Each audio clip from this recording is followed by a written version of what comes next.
Good morning friends. जैसा कि हमारा चैप्टर फर्स्ट चल रहा था, भ्रमर गीत हम पढ़ रहे थे, सूरदास जी का लिखा हुआ पाठ। और इससे पहले वाले वीडियो के अंदर हमने सूरदास जी के 2 पद हमने क्लियर कर लिए हैं भ्रमर गीत के। और इस वीडियो के अंदर हम ये तीसरा वाला पद का अर्थ करेंगे और समझेंगे इसके अंदर भी गोपियाँ अपने मन की पीड़ा, मन का दुख व्यक्त कर रही हैं, किस प्रकार से वो अपनी बात कह रही हैं उद्धव जी के सामने व्यंग के द्वारा, व्यंग का प्रयोग करते हुए। समझते हैं इसको आसान तरीके से।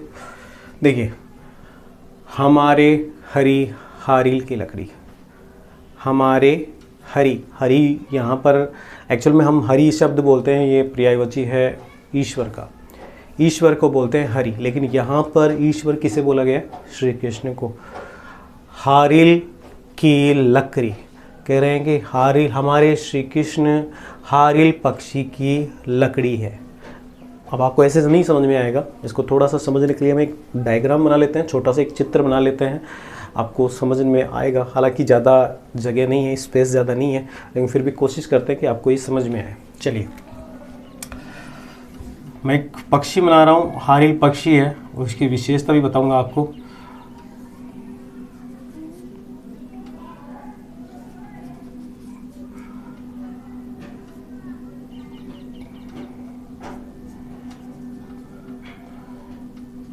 चलो भाई, पक्षी मैंने बना दिया है। आपको ज़्यादा अच्छा तो नहीं लगा होगा, लेकिन ठीक ठाक एक लग रहा है। पक्षी है, इस पक्षी का नाम है हारील पक्षी, इसको बोलते हैं हम हारील पक्षी।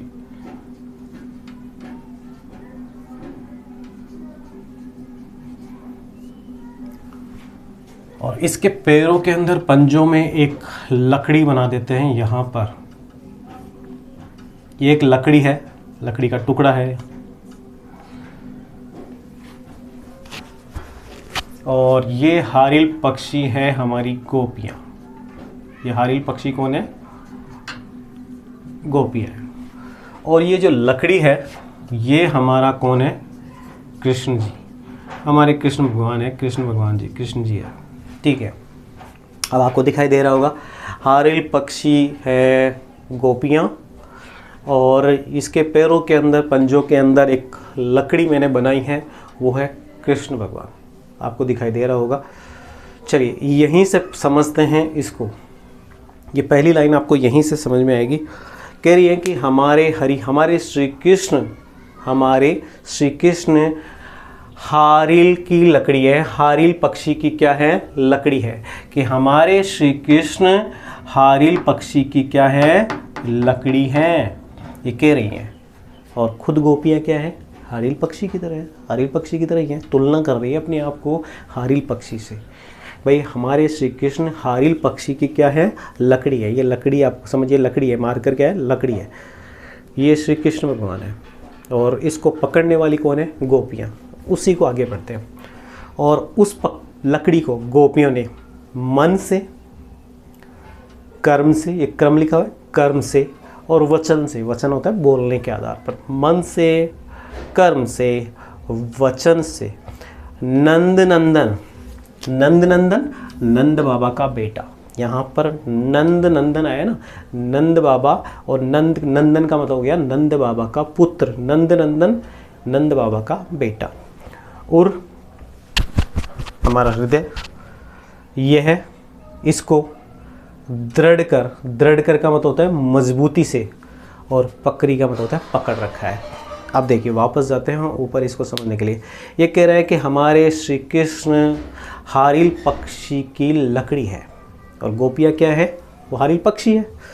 और उस लकड़ी को, जिस प्रकार से वो पक्षी, अब इससे तुलना करते हैं, जिस प्रकार से ये पक्षी, हमेशा इस पक्षी की विशेषता क्या होती है कि ये पक्षी जब भी अगर उड़ेगा ना, तो उड़ने पर भी ये पैरों के अंदर अपने पंजे में लकड़ी को कस करके पकड़ के रखता है, उसको छोड़ता नहीं है, कस करके पकड़ के रखता है। ऐसे जैसे मैंने अभी पकड़ रखा है इस मार्कर को, ऐसे पकड़ के रखता है, उसको छोड़ता नहीं है। ये हारील पक्षी की विशेषता होती है। तो कह रहा है कि हमारी हालत भी ऐसी है। हमने भी नंद बाबा के बेटे को मन से, कर्म से और वचन से, अपने हृदय से मजबूती के साथ कस करके पकड़ रखा है। किसको? नंद बाबा के बेटे को, अर्थात श्री कृष्ण को। हमने श्री कृष्ण को, जो नंद बाबा का बेटा है, गोपियाँ कह रही हैं, हमने श्री कृष्ण को अपने हृदय से, मन से, कर्म से और वचन से मजबूती के साथ नंद बाबा के बेटे को पकड़ रखा है। चलिए अब वो अगली लाइन में क्या कह रही है, जागत सोवत, जागते हुए, सोते हुए, सोवत का मतलब सोते हुए, स्वप्न सपने में भी, दिवस दिन में भी, निसी, निसी का मतलब रात्रि, रात का पर्यायवाची है, निसी का मतलब रात्रि में भी, कान्ह कान्ह जकरी, मतलब काना काना जपती रहती है। गोपियाँ खुद के बारे में बता रही कि हमारी हालत ऐसी हो गई उद्धव जी कि अब हम तो जागते हुए, सोते हुए, सपने में भी, दिन में भी, रात में भी हमारे मुंह से बस काना काना काना हम जपती रहती हैं, हमारे मुंह से बस काना का ही नाम निकलता रहता है। ऐसी हमारी हालत हो गई है। आगे बढ़ते हैं। सुनत जोग लागत है सो, ये हमें कैसा, जोग का मतलब होता है ये आप जो ये योग रूपी संदेश हमें लेकर के आए हो, ये सुना रहे हो। सुनत का मतलब सुना रहे हो, जोग का मतलब योग रूपी संदेश, लागत है ऐसा लग रहा है, कैसा, जो करुई का करू, जो जिस प्रकार से करुई का मतलब कड़वी और ककरी का मतलब हो जाएगा ककड़ी। भाई कड़वी ककड़ी होती है ना, कड़वी, और उसके खाने के बाद क्या हो जाता है, मुंह कड़वा हो जाता है। तो उद्धव जी आप जो हमारे लिए योग रूपी संदेश लेकर के आए हो और हमें सुना रहे हो ना, उनको सुनने के बाद हमें ऐसा लग रहा है जैसे हमने कड़वी ककड़ी खा ली हो और हमारा पूरा मुंह कड़वा हो गया हो। इस प्रकार के आपके योग रूपी संदेश, या आप निराकार ईश्वर की भक्ति के लिए कह रहे हो ना कि श्री कृष्ण को भूल जाओ, ईश्वर की भक्ति करो, आपके योग रूपी संदेश हमें इस प्रकार से लग रहे हैं जैसे हमने कड़वी ककड़ी खाने के बाद मुंह कड़वा हो जाता है। आपकी बातें भी हमें इसी प्रकार से अप्रिय लग रही है, अर्थात अच्छी बिल्कुल भी नहीं लग रही है। आगे बढ़ते हैं। सूतो व्याधि हमको ले आए, व्याधि का मतलब होता है रोग, सूतो ये तो, व्याधि का मतलब रोग, हमको मतलब हमारे लिए ले आए। आप ये हमारे लिए कैसा रोग लेकर के आ गए, देखी सुनी न करी, ऐसा ना तो हमने किसी के साथ, ऐसा रोग ना तो हमने कभी देखा, ना सुना, ना किसी को करते हुए देखा। आखिरी लाइन पढ़ते हैं, इसको फिनिश करते हैं।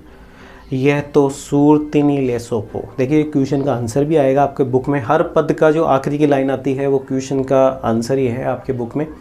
और यहीं पर भी देखते हैं, यह तो सूरतिनी, सूरदास जी गोपियों के माध्यम से कह रहे हैं, यह तिनी का मतलब किसी और को, तिनी का मतलब उनको, तिनी का मतलब है उनको, उनको किनको, ले सोपो, ले सोपो का मतलब है लेकर के जाइए, उनके पास लेकर के जाइए, उन लोगों को जाके सुनाइए जिनके मन चक्री है। भाई जिनके मन एक जगह टिकते ही नहीं है, जिनके मन भटकते रहते हैं। उद्धव जी आप जो ये योग रूपी संदेश लेकर के आए हो, ये उनको जाकर के सुनाइए जिनके मन एक जगह टिकते ही नहीं है, जिनके मन चक्री रहते हैं, घूमते रहते हैं, क्योंकि आपके ये योग रूपी संदेश हमें बिल्कुल भी अच्छे नहीं लगेंगे। शायद वो आपकी बात सुने और शायद आपकी बात को ग्रहण भी कर ले, लेकिन आपके योग रूपी संदेश हमें बिल्कुल भी अच्छे नहीं लग रहे, हमें बिल्कुल भी उनको नहीं सुनना है, क्योंकि गोपियों ने तो अपने मन से, कर्म से और वचन से किसको पकड़ रखा है, नंद बाबा के बेटे को कस करके पकड़ रखा है,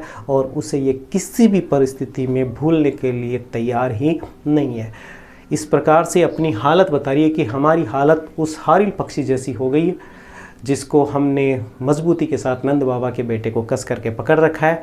और आप आए हो योग रूपी संदेश लेकर के, और आपके संदेश हमें कड़वी ककड़ी चबाने के समान लग रहे हैं, अर्थात आपके संदेश हमें बिल्कुल भी अच्छे नहीं लग रहे। इस प्रकार से गोपियों ने अपने मन की बात यहाँ पर कही और उद्धव जी को समझाने का प्रयास किया, और कहीं ना कहीं अपना और श्री कृष्ण के प्रति जो उनका लगाव था, प्रेम था, एक निष्ठ प्रेम, उसको भी इस पद के द्वारा उन्होंने जाहिर किया।